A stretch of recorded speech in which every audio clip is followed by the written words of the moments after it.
All right, so we're gonna do the longer video today. We're talking about the youth arm wrestling scene. In particular, I think I'm gonna split this into a two-part series. Today, I'm gonna talk about the more local guys, and in another video, I'll talk about the more nationally ranked guys like Landon Anderson, Cole Casper, and what the fuck is that big kid's name? Dave Terrell.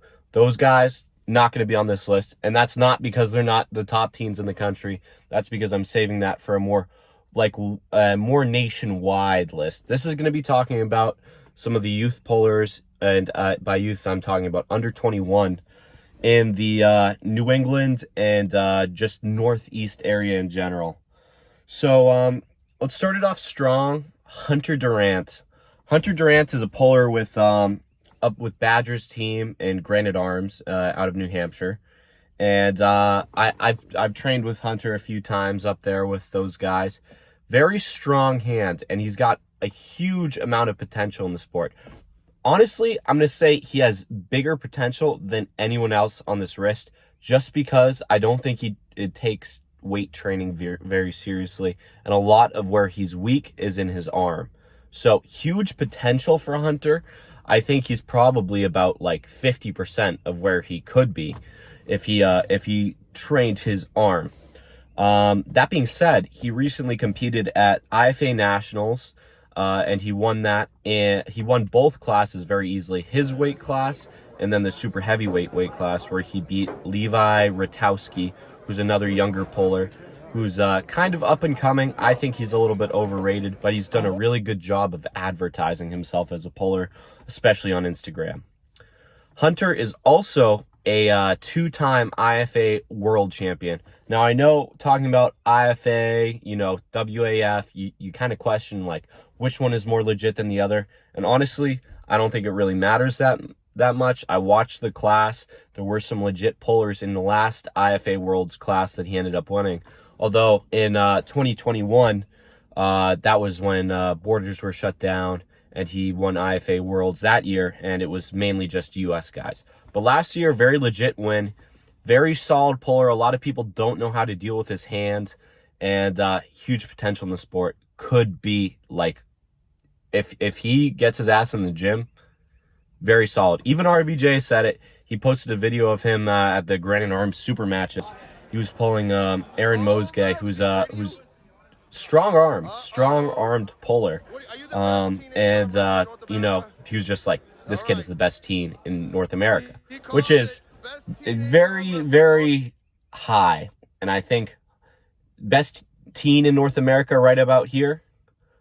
I'm probably right about here. Hunter's probably right about here. So there's levels to this shit. So I'm sure RVJ knows that. He was just trying to hype up a match between Hunter and Auden, which could, if Hunter trains his ass off, be a very good match. And I think people should keep that in mind. All right, next on the list, Carson King. Carson is a puller that is very near and dear to me.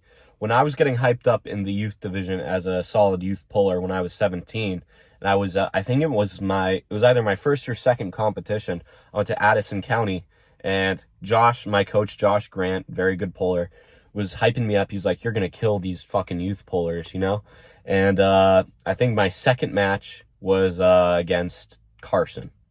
Carson flash pinned me, and I almost quit this sport. Now, this is just me as a younger teenager. I was like, I lost. I guess it's over for me. I guess the entire world is ending. But luckily for me, I stuck with it. But anyway, not about me. Carson, very legit puller, super strong hand. His arm is starting to catch up. I don't know if he just wasn't training for a while, but for a while, his arm was really behind him in strength. You could really use that as a weak point. But his arm is starting to catch up, and his hand is nasty. His hand is like a little less thick than mine, but his fingers go out to like here. His fingers are super long, super hard to top roll that kid, at least in the straps. But Carson, super legit. He's going into the next Vermont Shield middleweight tournament, and I'm rooting for him and Jordan. I hope those two have another awesome match. They ended up Carson was actually the shield holder for Vermont, which means he was the unofficial best puller in Vermont. Unofficial, of course. Bill Sinks, all those guys. A lot of guys don't compete in there. And his brother eventually won it off of him. His brother is Colin, who's coming down in weight. Pretty good puller, though. So Carson is going to have a tough time getting through that shield event. But I think if he does, he's got to start looking out of state more. Because if he starts getting his name out there and getting some good, solid matches against other youth pullers, I think people are going to start seeing how good he really is. Especially pound for pound. Kid is only 185, 190. I think he's trying to bulk up for a match with James Rhodes Mason. But I don't even know if he needs to. I think right hand, he's got that match. Not all day. I think it'll be close. Left hand, he's got something to worry about with James. But that's besides the point. I'll save that stuff for my my video on the Vermont Shield events. Next up, Fernando Cari. So Fernando was a lot lesser known. He's a member of the High Five arm wrestling team in New Jersey. But he's starting to get more well-known because he just recently had a super match at Winter Blast, which he won 3-0 against another younger kid, David Nikabadze or something like that. He's Georgian. I'm not 100% sure on the spelling.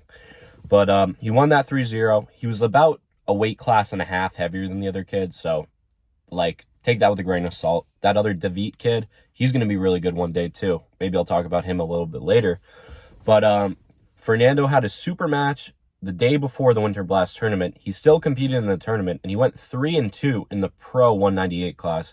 He beat Mark Haggett, Victor, and I don't know Victor's last name, and what's the other kid's name? Jerry Norris, which honestly, pretty impressive showing for a kid that's only 16. I think he might be 15. He's very young, and this is like, when you talk about guys that are like, you look at them and you're like, that's the future of the sport right there. You look at a 16-year-old beating like fucking grown men. And like some of his wins are on grown men that are like fucking juiced up, like fucking solid ass pullers. He's just like, if you are serious in the 198 category, do not sleep on this kid's hit. Nasty hit, nasty hook in the straps, outside of the straps. Kid's solid. I ended up pulling him at last year. James held the New Way National event last January. And I pulled him in the juniors category because I think the way they did it was 19 and under, which is a little weird. Usually it's 18 and under, but whatever. Not going to complain about a free medal, or what I thought was going to be a free medal. I still did end up winning, but that kid's hit surprised me so much. Like, I slept on it, and he pinned me on a false start. And after that, I was like, Jesus Christ, I cannot mess around with this kid. I thought I was like such a heavy favorite. It was like, he doesn't look like a whole lot, and his hit is so powerful. I think he would beat most of the guys on this list that are his weight or a little bit lower. So Fernando, super good. Probably gonna be like a national champion one day. And he just fucking appeared out of nowhere. I'd never heard of him before that, but you know, super good puller. All right, just got back from a little bit of lunch. This next section I want to do is for honorable mentions. This is going to be in no order whatsoever. Just some guys that, you know, they could potentially, they really take that training up. They could get to that higher level where Carson, Fernando, and Hunter are all at. I'm going to start it off with Caleb Gunnell. Caleb took a lot of time off from arm wrestling because he was in some branch of the military. I think it's the Army. But didn't have a whole lot of time to take it seriously, wasn't going to practice a whole lot.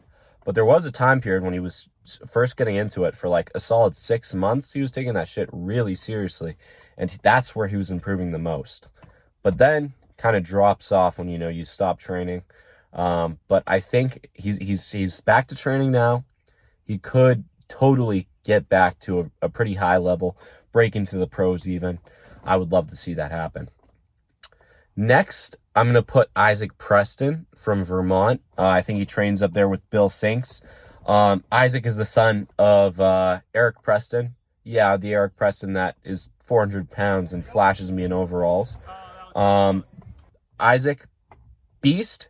The thing is that prevents him from getting into that higher level of guys is I think he's full-time, or seasonal at least, wrestler, and he takes that very seriously. He's a very good wrestler. And honestly, if you're that good at wrestling, I think you should, if you can do both, do both. But, there's more money in wrestling than there is in arm wrestling. I think he's got his path sort of figured out, and he does the arm wrestling for fun.